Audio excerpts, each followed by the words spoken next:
Kasmet mes didinam išlaidas ginkluotei, kuri mano supratimo neturės jokios, visiškai jokios naudos iš to nebus. Lengva ranka milijardus va taip švaistom į kairę ir į dešinę, suprantate?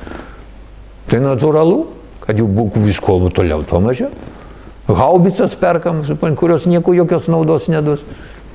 Kiekvienam normaliam žmogui, aišku, jis jokios naudos neduos. O pinigai, tai paskui, vėl, tai eisit balsuoti, jūs vėl balsuosit už tos, kurie visą tai daro, tai paskui neverkit, kad ir toliau pinigų nebus.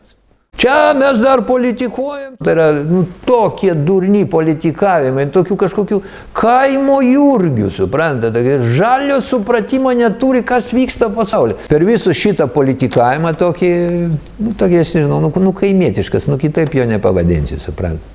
Mes praradom kalnus pinigų ir prarandam toliau ir sprendžiant pagal viską, jeigu jūs vėl išrinksit tos pačius, tai ir toliau tas pats bus, suprantate.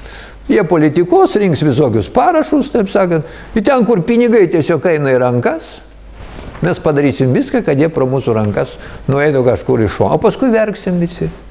Verksim, kad trūksta pinigų. Kaip jų netrūks?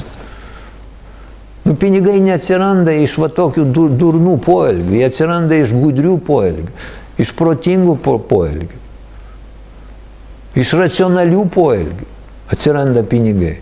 O iš durnų poelgių pinigai bėga nuo tokių poelgių, jie dingsta.